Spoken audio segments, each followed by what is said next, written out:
불의한 재판관의 특징은 뭐냐면 하나님을 두려워하지 않는다는 거예요. 그러니까 굉장한 분이죠. 하나님을 두려워하지 않는 불의한 재판관이에요. 불의하다는 게 뭘까요?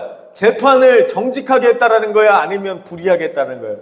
불의하게 했다라는 거예요. 그러니까 이때 당시에 그 추세가 있단 말이에요. 지금은 뭐 그런 일이 없겠지만 이때 당시는 불의한 이제 재판관이 재판하는 기준이 있었어요. 어떤 기준이 있냐면 두 사람이 이제 뭐 이거에 대해서 저거에 대해서 이제 원한을 풀어달라고 하든지 문제를 해결해달라고 올 거 아니에요. 그러면 기준이 있어야 되잖아요. 어떤 기준이 있냐면 나한테 돈을 많이 갖고 오는 사람, 그 편을 들어주는 거예요. 이 사람이 얼마나 명예가 있고 돈이 있고 능력이 있느냐에 따라서 어떻게 되는 거예요? 재판이 판결되는 그런 시대였단 말이에요. 그런데 그럼에도 불구하고 오늘 등장하는 또 과부가 나오잖아요. 이 과부라는 건 사회적으로 어떤 역할이에요? 굉장히 약자예요. 돈도 없고 명예도 없고 굉장히 찌질이 가난한 그 사회적인 약자를 이야기하고 있단 말이죠. 그런데 이 과부가 어떻게 했다는 거예요? 불의한 재판관을 찾아와서 오늘 내 원한을 풀어달라고 간구했다는 거죠. 그럼 우리가 알잖아요. 이 불의한 재판관이 들어줬다는 거예요? 안 들어줬다는 거예요?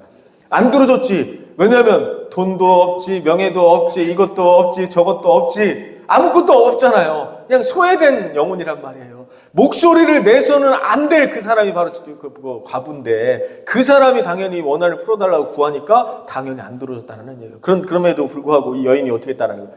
어떻게 했다는 거예요?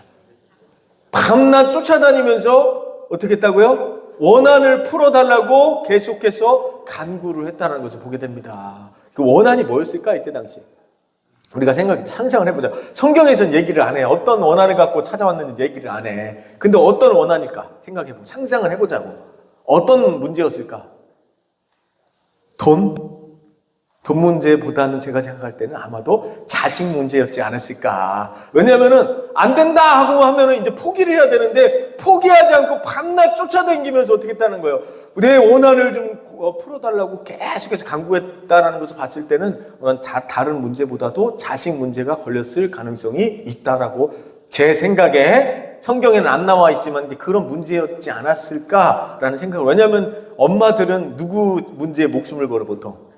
자식 문제에 목숨을 거니까요. 왜냐하면 그 불의한 재판관을 쫓아가서 이 사회적인 약자가 계속해서 원한을 구했다라는 건 잘못하면 매를 맞을 일이고 감옥에 갇힐 일이고 큰일 날 일이잖아. 근데 그 포기하지 않았잖아. 계속해서 그렇게 원한을 풀어달라고 구했다라는 것은 목숨을 걸고 강구했다라는 건데 그것은 대부분 자식 문제였지 않았을까라는 생각해봅니다. 이게 바로 엄마의 힘이다. 그래서 이제 여자는 약하지만 아줌마는 강하다 이런 얘기가 있어요. 아줌마는 강하다 이런 얘기가 있거든. 처음 들어보셨어요?